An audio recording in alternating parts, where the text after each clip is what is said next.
This video topic is about the common methods for delay analysis in construction projects and what are the differences between them.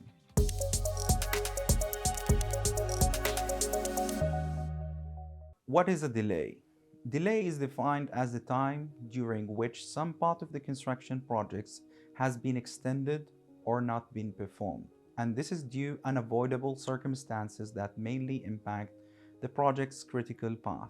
The Society for Construction Law, in its Delay Disruption Protocol of 2002, stated that the expression delayed completion should be defined as either delay to the date when contractor planned to complete its work or delay to the contractor completion date. There are several types of delay and they can be categorized based on liability, occurrence, or effect and impact.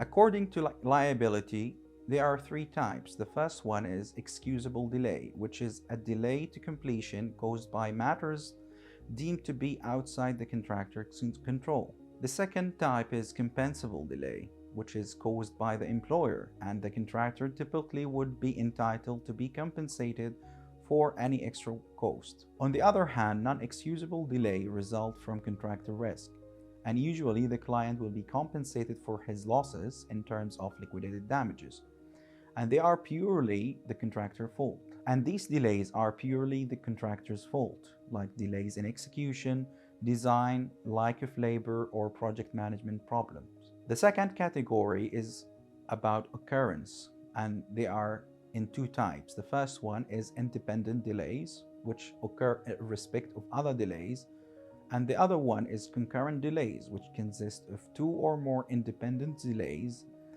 that occur at the same time as a result of different causes. Concurrent delays consist of two or more independent delays that occur at the same time as a result of different causes. The third category is according to effect and impact. Some delays affect the whole project and some are not, and they can be classified as critical and non-critical. Critical are the delays which extend the project duration, while non-critical affect the activities with float on the time schedule and not pushing the project date forward. Now let's look into the delay analysis methodology. The first method is as planned versus as built. The second one is impacted as planned. The third one is collapse as built. And the fourth one is time impact analysis or window analysis. This method is conducted by comparing the as-built program with a planned one in order to assess the delay and in which period in the project time. The method is more useful in small projects. After comparing the delays, it requires to identify which event caused the delay and whether it's on the critical path. The final difference is the entitlement for the contractor for extension of time. The second method, impacted as planned. This method depends on the as-planned program and uses the original baseline. The delays caused by the employer are inserted in the baseline schedule as new activities or durations, and it should be linked to the affected activities, and then the schedule should be rescheduled. The new project completion date should be compared with the original one in the baseline to know the variance, and the variance is taken as the entitlement for extension of time for the contractor. Now the third method, collapse as built.